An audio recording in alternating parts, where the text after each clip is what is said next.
pra për po apo për jo apo kur dhe si, do të jap rrugën në zhvillimit, të zbatimit, planifikimit të gjithë çkaje që lidhet me këtë projekt dhe nuk përjashtohen gjithashtu as kompanitë private nga pasi besohet se shteti nuk do të jetë aq i zoti sa të mbulojë të gjitha shpenzimet, pra përfshirja e privatit është me rëndësi.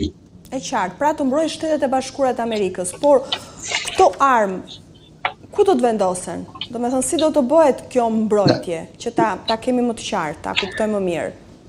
Tani, më i qartë është parimi bazë mbetet po një që është mbrojtja kundër errore, pra njëra një kopra klasike është me bateritë e topave apo të artillerisë së rëndë, artilleria kundër errore në bazat ushtarake. Padyshim që me zhvillimin e teknologjisë nuk përjashtohet që mbrojtja të bëhet në hapësira më të mëdha.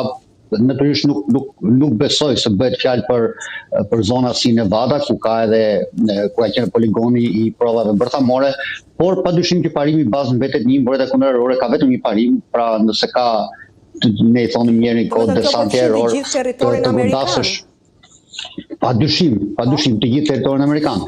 Natyrisht nuk e di nëse kjo e përfshin Guamin ose jo, apo 48 baza apo 700 baza, nuk kam shumë i saktë në këtë shifër që kanë Shtetet e Bashkuara në gjithë botën, por parimi mbetet për shtetin, pra për kufit kontinental. Është një kontinent i tërë, bëhet fjalë për Alaskën, bëhet fjalë për Shtetet e Bashkuara, për territorin kontinental, dhe nuk e di nëse është fjala edhe për Guamin, por parimisht duke qenë baza në gjithë botën, praktikisht ata e kanë mbrojtje kundër errore dhe nuk e di nëse përfshin një mbrojtje e tillë e territorit kontinental edhe bazat në përbot. Parimisht, duke pasur mbrojtje kundër errore, nuk besoj se kjo do të shtrihet në territoret e jashtë kontinentit. Qartë, pra është diçka e ngjashme me kupolën e hekur, diçka me atë që ka Izraeli, do thonë. Po, për Izraelin. Po, ai është parimi, pra detektimi, pra interceptimi i sulmeve të mundshme dhe goditja që përpara se pse jo këto sulmet nisin. E qartë, po, është e qartë tani. Por diçka Denion. Dhe parimisht çdo raketë që do lëshohet do jetë pothuajse 100% e rrezueshme. 100%. Përse është e nevojshme, pra si shpjegohet, si është arsyetuar ngritja e këtij projekti, këtij koncepti, sepse i tillë është quajtur? Për çfarë? Zhvillimet në botë të bëjnë të kuptueshme se përse shtete të tillë, pra si Shtetet e Bashkuara, hedhin hapa të kësaj natyre. Askush nuk e ka më sigurinë se si do të sillet Rusia, askush nuk ka sigurinë se si do të sillet Kina, se sa të afta do të jenë të dyja për në rrethin arktik, diskutimi për kufit e Kanadas apo për të marrë Groenlandën, pra një diskutimi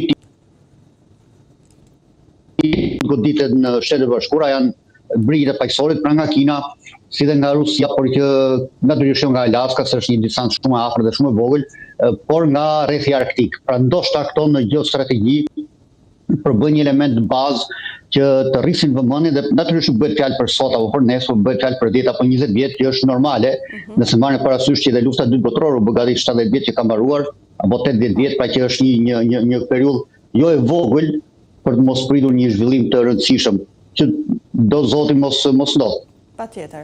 Pra acarimi dhe veçanërisht roli i Rusisë dhe Kinës si faktor problematik në tregti, në politika shoqërore, në drejtat e njerëzit, në sjelljen kundrejt fqinjve, në çdo lloj aspekti të komunikimit, padyshim që i bën vëmendje Shtetet e Bashkuara për këtë. Mos harrojmë që vitin e kaluar ne patëm 3. Po padyshim, mos harrojmë që vitin e kaluar ne patëm rreth 3 ose 4 balona që dyshimet ishin dhe u vërtetuan pjesërisht ose jo, që vinin nga Kina me efekt spionazhi. Pra një sjellje e tillë e Kinës padyshim që nuk mund ta lërë pa vëmendje Washingtonin. Po, Denion, ky është një projekt që ne po e dëgjojmë tani këtu më korrigjon nëse ka qenë edhe më herët, është hedhur si projekt edhe nga administrata të tjera amerikane apo për herë të parë nga Trump? Fakti që Pentagoni thotë që ne kemi gati, pra nuk bëhet fjalë vetëm për një projekt, por disa projekte, tregon që punuar shumë më parë. Edhe është e kuptueshme sepse që në të njohurën si lufta e yjeve në presidencën e Reaganit, gjithçka ka qenë e gatshme. Pra, palët. Bëj fjalë Shtetet Bashkuara dhe kundërshtarët e saj Asokoj Bashkimit Sovjetik dhe Rusia, padyshim që kanë pasur vëmendjen për një të ardhme se si do të mund parandalojnë sulmet të mundshme të njëri tjetrit apo të faktorëve të tjerë. Ku padyshim më vonë u shtua Irani dhe 10 vitet e fundit është shtuar Korea Veriut 10-15 vitet e fundit, pra që janë problematike. Natyrisht që sulmet e Koreas Veriut edhe pse raketat me rrezet gjatë mund ta mbrinë territorin kontinental,